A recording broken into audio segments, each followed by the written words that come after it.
এটাই যথেষ্ট, এটাই যথেষ্ট।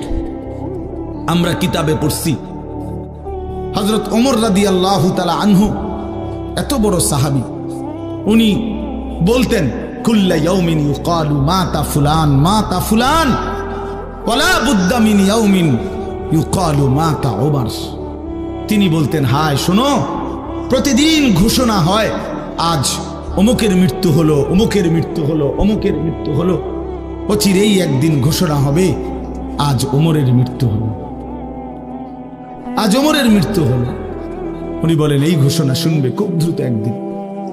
এই জন্য বাপ, এই আমাদের ব্যক্তিগতভাবে প্রতিনিয়ত মৃত্যু হচ্ছে, ঠিক এভাবে আমরা তো মরছি, একদিন এই গোটা আলমের মৃত্যু হবে, একদিন এই গোটা সৃষ্টিটাই আল্লাহ তাআলা গোটায় ফেলবে। আচ্ছা, কি আশ্চর্য কথা, এটা কি অবাক করা।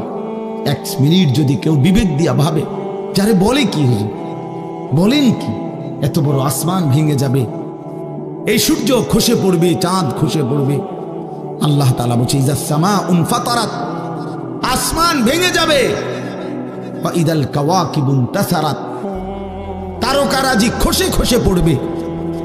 ইযা শামসু কুব্বিরাত ওয়া ইদাল কাওয়াকিবুন তাসারাত।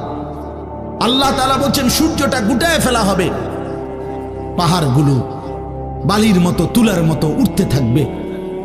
ইদা রাজ্জাতিল আরদু রাজ্জা, এই জমিনের মাটিগুলো রেজা রেজা পাউডার পাউডার হয়ে যাবে। ওয়া ইদাল বিহারু ফুজ্জিরাত, সমুদ্র খাল বিল নদীর পানিগুলো সব টকবগে উতরাইয়া গরম হইয়া বাষ্পের মতো উড়ে যাবে। না কোথাও পানি থাকবে, না কোথাও গাছ থাকবে, না আসমান থাকবে, না জমিন থাকবে, কিছু না। আচ্ছা, এটা কেমন কথা, এটা কেমন আশ্চর্য বিষয়। এই গোটা আলমের মৃত্যু হবে। আল্লাহ তাআলা কোরআনুল কারীমে বিশ্বাস করেন, অসংখ্যবার এই কথা এটা বলছে, এটা হবেই হবে। ইদা ওয়াকাতিল ওয়াকিআ, আল্লাহ বলেন এই ঘটনাটা ঘটবে। লাইসা লি ওয়াকাতিহা কাযিবা, এই ঘটনা মিথ্যা মনে করার মতো কেহ নাই। যেদিন ঘটে যাবে তখন আর কারো কোনো মিথ্যাবাদী আর থাকবে না, অর্থাৎ কেউ আর অস্বীকার করার সুযোগ হবে না। চোখের সামনে